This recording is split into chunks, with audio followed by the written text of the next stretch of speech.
Happy Sunday, Idaho. Thanks for joining us this evening. Starting off this forecast with a look at our Tower Cam network, because as always, it's good to see what's going on around town, right? Taking a look at Boise, live look, 25 degrees is where we're currently sitting in Twin Falls, 24 degrees. It's 10 degrees down in McCall, and if you're in Sun Valley, it's about 21 degrees. Seeing that snow again on the ground, I know I sound like a broken record when we talk about it, but it's very exciting to see.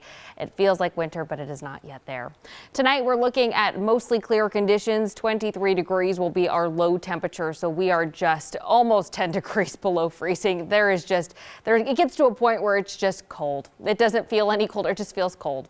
Taking a look at those current conditions, though, we have yet to see any activity throughout most of our forecast area. Those conditions again remaining mild, clear, calm, dry, and it stays that way for the better part of our state. But taking a look just off the coast of Seattle, the Pacific Northwest, we're seeing just a little bit of a system brewing, and that's a system that is going to impact us here in the Gem State starting tomorrow. Here is a look just at a bigger picture at what's been happening. We have a look at that high pressure system that's really been keeping some of those mild conditions in most of the forecast area, but it has now moved out of Idaho. We are seeing that most of that stable weather is gone. That cold weather up here is moving down into our area, and it's because of these two low pressure systems that are coming. They started off at the Gulf of Alaska. They're moving their way towards us through this jet stream that you can see. You can almost barely see those little blue arrows. And there is a secondary system pushing just behind that, but that is just a little far out of our forecasting, so we don't need to worry about that immediately. Right now, our focus is mainly on this system, and this system is going to be rolling in again for most of our afternoon and evening hours of Monday. So this is a look at Monday at about 5:30 p.m. Starting at about 1 o'clock p.m. is when we're going to start to see at least clouds in lower elevations and valley areas, snow and cloudy conditions up in our higher elevations. So by this time, we'll have already seen some of the snow rolling through parts of McCall, Cascade, moving its way down towards Stanley and Ketchum. And then we'll have one more system roll through, very light, very brief. And then most of the conditions should be clear by about 10 o'clock, 11:30 tomorrow.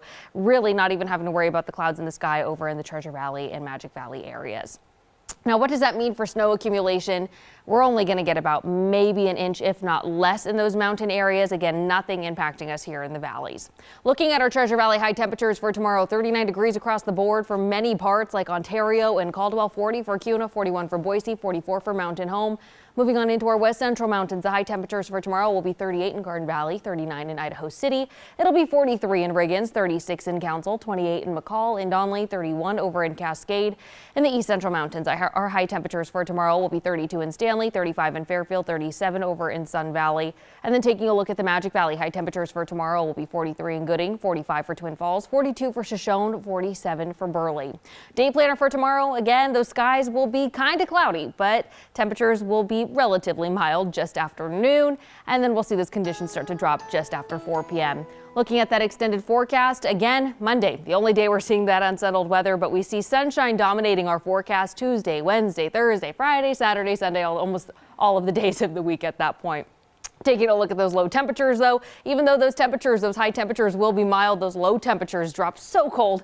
And like I said earlier in this forecast, Jessica, it gets to a point where it is just so cold, you don't even know what cold feels like anymore. And you and I have joked around before that you like to keep your house at a comfortable, warmer temperature, whereas I like mine very cold. Yeah. But seeing temperatures in the teens, it's going to be reversed for me. I'm going to crank up that heat for sure. It's almost terrifying. I mean, I keep my house at about 71 degrees, and every time I open that slider door, you can feel that cold air just rushing into your house. Yeah, you know, honestly, that's my favorite part because you have your house cooler. I like it at like 65, but then I can open the door and just get a nice little gust of the cold, but it's going to be reversed because I'll have it probably closer to 71 now. And I also like that you called that gust a nice gust. I'm like, it slaps you in the face and it wakes you up. All right, thank you, Frankie.